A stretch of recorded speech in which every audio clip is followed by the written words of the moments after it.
It is a great privilege for me to be here with you.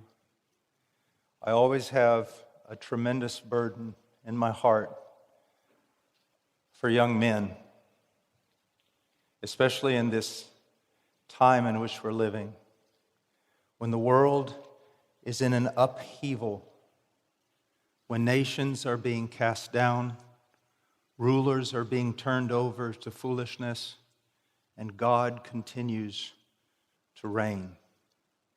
These are the worst of times. These are the best of times. Because I serve a king whose kingdom never ends. I serve a king who is incorruptible. I serve a king who has proven himself to me by his own blood on the tree. I serve a king who has never failed me in the few years that I have walked upon this earth.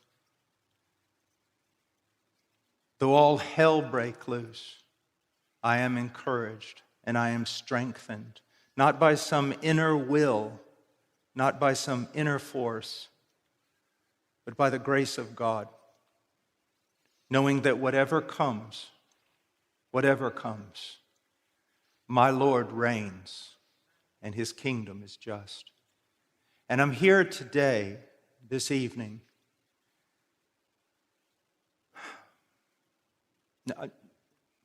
I don't care about words. Matter of fact, I'm so tired of so many words with so little power. I'm here today, young person, that you might be transformed, that you might be changed, that you might become something you're not, that you might belong to him, truly belong to him, lock, stock, and barrel, every part of you, that you would stop being a child, that you would stop acting like silly little boys, that you would become men, but true men, not conform to the image of some silly superhero that is neither a hero nor super, but conform to the image of Christ, and conformed also to that long train of men that for the last 2,000 years have laid down their life for him.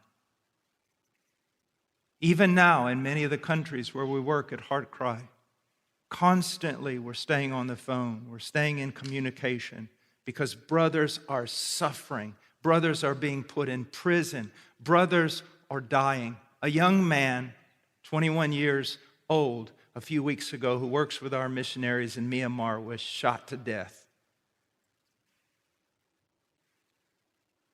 Now put that in light of this, your video games.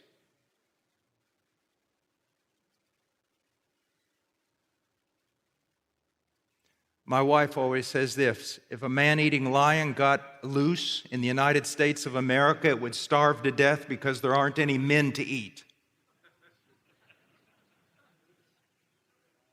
I travel through the Middle East. I travel through Asia. I travel through Africa. I see 15-year-olds, 14-year-olds, 16-year-old men. And I come back here and I find 35-year-old boys. There needs to be a wake-up call. A wake-up call. But it is not gathering you together and turning you into some kind of self-willed, self-strengthening soldier. We don't need that kind of men. We need men who depend upon Christ and seek to be conformed to the image of Christ and are dedicated to Christ. We don't need muscles. We don't need strength of will. We need men who know the Word of God and depend upon it. That's what we need.